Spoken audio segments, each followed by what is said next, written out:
Hello everyone.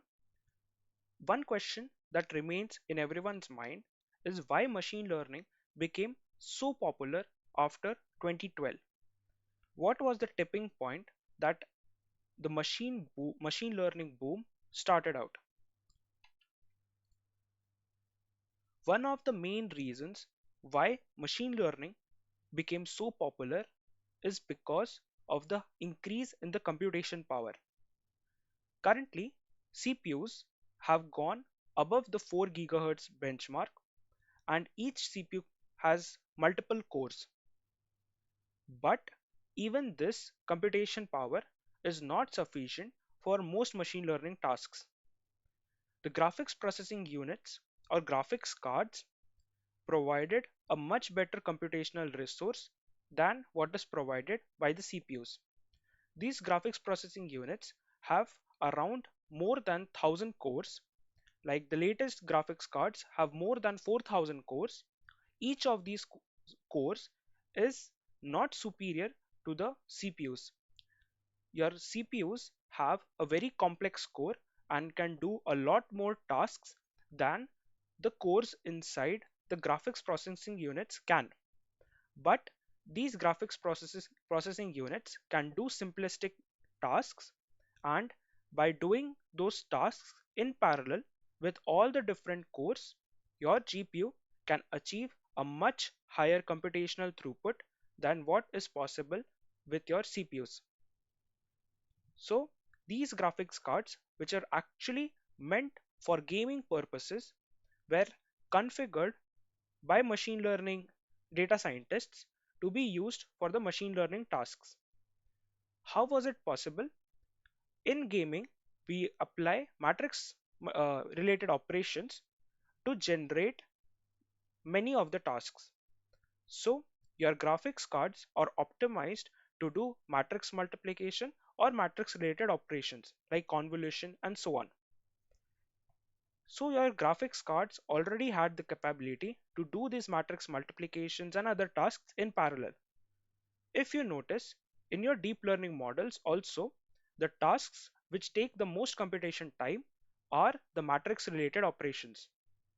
So people were able to use the inbuilt capabilities of the graphics processing unit, which was used for games, in their deep learning tasks. Nowadays, graphics cards have become very popular in the deep learning community, and there are specialized graphics cards which are very good for doing deep learning tasks. So this was one of the computational reasons why deep learning boomed after 2012.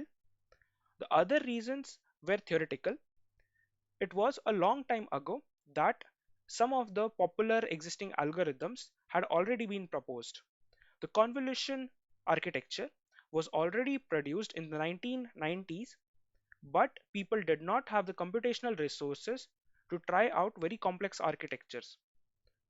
In 2012, using GPUs, the corresponding architectures were applied and they produced huge gains in some competitions.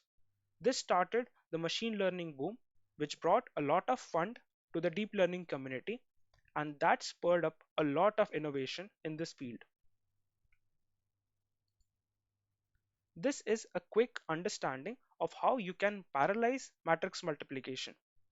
When you are doing matrix multiplication, you multiply each row with the corresponding columns to get the value of the output matrix. If you notice, the operation of combining the first row with the second column is independent of the multiplication of the third row with the third column. So the calculation of all the values in the matrix can be done parallelly. You do not need to combine the first row and the second column before combining the third row and the third column. So if you do a matrix multiplication in your CPU, one core will do all the computations sequentially. It will first calculate the first value, then the second value, and so on. But in a GPU, you can calculate all of them in one go. On your CPU, it might take, let's say, X amount of time to compute the value of one cell. On your GPU, it might take 3x to 4x time to compute the value of one cell. But because there are thousands of cores, your effective time to calculate one the computation of one matrix is divided by 1,000. So it might take around just 0.003 times x to compute the value of one element. That is why your GPUs are nearly 200 to 300 times powerful than your standard CPUs. So this is how you can parallelize the matrix multiplication. There are other matrix operations which can be parallelized in a similar fashion.